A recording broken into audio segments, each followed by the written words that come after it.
जय श्री कृष्ण। स्वागत है आप सभी का हमारे आत्मिक ज्ञान चैनल में। आज हम श्रीमद् भगवत गीता के 8वें अध्याय का महात्म्य का पाठ करेंगे। तो आइए आप सभी मेरे साथ जुड़े। श्री नारायण जी बोले, हे लक्ष्मी जी, दक्षिण दिशा में नर्मदा के तट पर एक नगर है। उसमें सुशर्मा नाम का एक बड़ा धनवान विप्र रहता था। एक दिन उसने एक संत से पूछा, हे ऋषि जी, मेरे संतान नहीं है। तब ऋषिवर बोले, तू अश्वमेध यज्ञ कर, बकरा देवी पर चढ़ा, देवी तुझको पुत्र देगी। तब उस विप्र ने यज्ञ करने को एक बकरा मोल लिया, उसको स्नान करके मेवा खिलाया। जब उसको मारने लगा तब वह कह कह शब्द करके हंसा। जब ब्राह्मण ने पूछा, हे बकरे, तू क्यों हंसाए? तब बकरे ने कहा, पिछले जन्म में मेरे भी संतान नहीं थी। तब एक ब्राह्मण ने मुझे भी अश्वमेध यज्ञ करने को कहा। मैंने सारी नगरी में बकरा ढूंढा, परंतु बकरा हाथ न लगा। ढूंढते ढूंढते एक बकरी का बच्चा दूध पीता मिला। उस बच्चे समेत बकरी को मोल ले लिया। तब उसको बकरी के स्तन से छुड़ाकर यज्ञ करने लगा। तब बकरी बोली, अरे ब्राह्मण, तू ब्राह्मण नहीं जो मेरे पुत्र को होम में देने लगा है। तू महापापी है। क्या यह कभी सुना है कि पराये पुत्र को मारने से किसी ने पुत्र पाया है? तू अपनी संतान के लिए मेरे पुत्र को मारता है। तू निर्दयी है, तेरे पुत्र नहीं होगा। बकरी बहुत कुछ कहती रही, पर मैंने एक न मानी। तब बकरी ने श्राप दिया कि तेरा गला भी इसी तरह कटेगा। इतना कहकर वह बकरी तड़प तड़प कर मर गई। कई दिन पीछे मेरा भी काल आया। यमदूत मारते मारते धर्मराज के पास ले गए। धर्मराज ने कहा, इसको नरक में दे दो, ये पापी है। फिर नरक भोग कर बंदर की योनि मिली। तब मुझे एक बाजीगर ने मोल ले लिया। वह मेरे गले में रस्सी बांधकर द्वार द्वार सारा दिन भागता फिरे, खाने को थोड़ा दिया करे।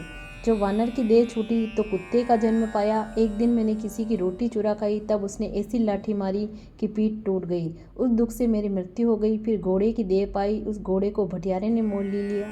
वह सारा दिन चला करे, खाने पीने की खबर न ले। सांझ के समय एक छोटी सी रस्सी से पान छोड़े, ऐसा बांधे कि मैं अपनी मक्खी भी न उड़ा सकूं। एक दिन 2 लड़के और एक कन्या मेरे ऊपर चढ़कर मुझे चलाने लगे। वहाँ बड़ा कीचड़ थी, फंस गया। ऊपर से वह मारने लगे, जिससे मैं मर गया। इसी तरह अनेक जन्म भोगे।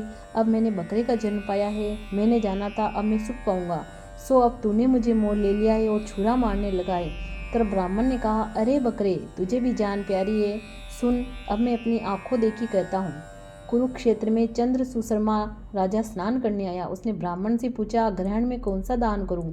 उसने कहा, हे राजन, काले पुरुष का दान कर।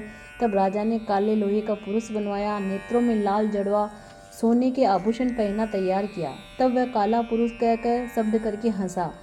राजा डर गया कि कोई बड़ा कारण है जो लोहे का पुरुष हंसा। जब राजा ने बहुत दान किया तो फिर हंसा और ब्राह्मण से बोला, हे ब्राह्मण, तू मुझे लेगा? ब्राह्मण बोला, मैंने तेरे शरीर के कई पचाए हैं। तब काले पुरुष ने कहा, तू मुझको वह कारण बता जिस कारण ये तूने अनेक दान पचाए हैं। तब विप्र ने कहा, जो गुण मेरे में है सो मैं जानता हूँ। तब वह काला पुरुष कहकर शब्द कर फट गया और उसमें से एक कालिका की मूर्ति निकल आई। तब श्री गीता जी के 8वें पाठ को किया तो उस कालिका की मूर्ति ने सुनकर देह पलटी। जल की अंजलि भर के उस विप्र ने मूर्ति पर छिड़की। जल के छिड़कते ही उसकी देवदेही हो गई और विमान आया, जिस पर बैठ वह बैकुंठ को गई। तब राजा ने कहा, तुम्हारे में कोई ऐसा गुण भी है जिसके द्वारा मैं भी इस अधम देह से मुक्ति पाऊं? तब उस विप्र ने कहा, मैं वेद पाठी हूँ। उस नगर में एक साधु भी गीता पाठी था। 30 से 8वें अध्याय का पाठ सुनकर राजा की देह पलटी। तब राजा देवदेही पाकर बैकुंठ को गया और कहता गया, हे ब्राह्मण, तू श्री गीता जी का पाठ कर, जिससे तेरा भी उद्धार हो।